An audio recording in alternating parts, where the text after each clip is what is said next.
Welcome back. It's 9:18. You know, it's really hard to believe summer is coming to an end, which means it is back to school time.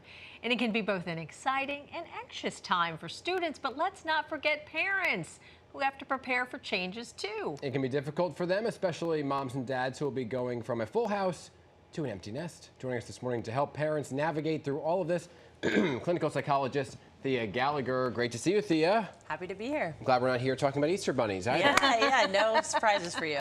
Yeah, so let's talk about this. You know, the feeling of kids going, I couldn't wait to go to college, right? But I remember my parents' reaction because I was the second, and that meant they had nobody at home. Yeah. And they cried. So kind of how do you navigate the feelings of like, you want them to go, but you're also feeling this anxiety and depression and isolation? Yeah, I think it's like so many feelings, and this is something I've talked to so many patients about. Like they're looking forward to it, they've been looking forward to it, and then it happens, and it's a huge transition for them. And it might be getting back in touch with like who you are, what are your hobbies, what do you want to invest your time in, and then also maybe re-engaging with your partner. You know, you might not have had a ton of quality time together over the years. So I think it's normal to expect this transition to be challenging. It's a huge change, but I think it can also be a really exciting time to get back in touch with what you want to do. Yeah. But how can we avoid, though, going down that rabbit hole? Like, oh my gosh, I'm so depressed. How do we avoid it to begin with? I mean, I think you have to just grieve it to some extent too. You can't really bypass that. It's going to be a loss. Like with every even amazing thing that happens in your life, with every change, there's some level of loss. And I think that's what people are experiencing.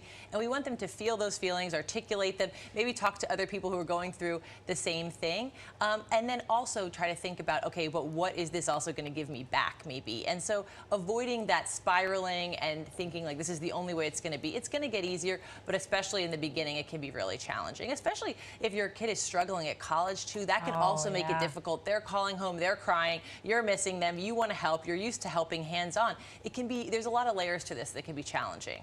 It also depends the distance too, right? I mean, for me, I went away to college, I was a half an hour away from home. I still live there, but I was a half an hour.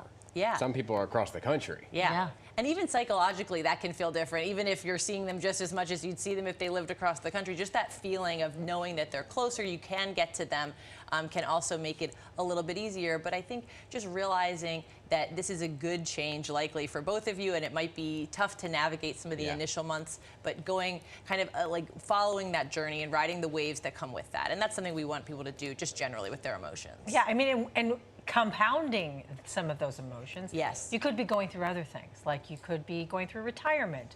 Women may be going through, menopause, a lot of things.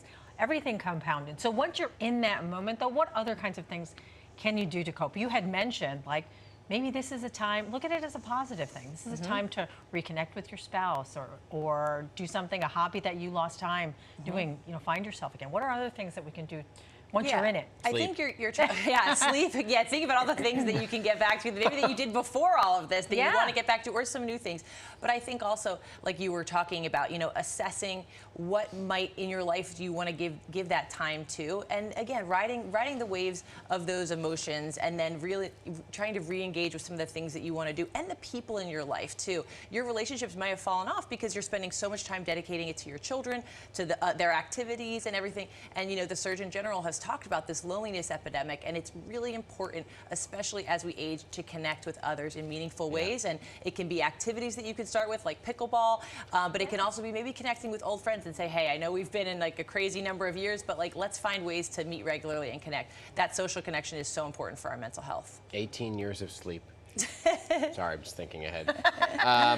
Let's talk. So those are the do's, right? The don'ts. Yeah. Because some people, I've heard from some of my friends who are older, like, oh, well, you know what? Time to move to a smaller house. Time to pack up and go. But they're going to come home maybe one day too. So what are the don'ts? Well, I mean, if that's what's best for you, I think also you can start to think about that. I think sometimes parents are like, I have to keep the home exactly how it was for their childhood forever. And that might not be what's good for you at the time either. So I think some of the don'ts are, don't spiral out of control. Don't fixate more energy on being always available to your kid when they call or trying to visit them all the time. Oh my gosh, yeah. I know. And I think one of the things I've seen too with moms who have, you know, maybe dedicated their whole life to parenting and raising their kids and being at home, you know, it's like, who am I? And then they start drinking more, you know, maybe taking benzos at night, things like that. Really start to monitor, like, am I struggling? Do I need to start talking to somebody about this grief process?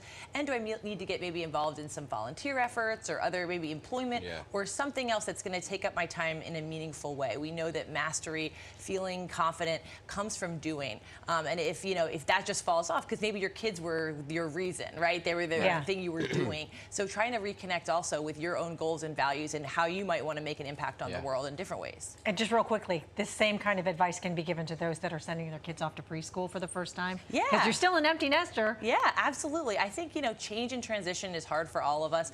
And I always know in September I'm going to get an influx of, you know, whether it's college students or parents with kids at different ages calling me being like, I'm struggling, there's so much change, and you know, this doesn't feel right. But I think expect that this change is going to be, it's going to be a transitional time for a few months for everybody, but kind of just try to go with what's happening and don't panic, don't spiral, just take it one day at a time. Okay.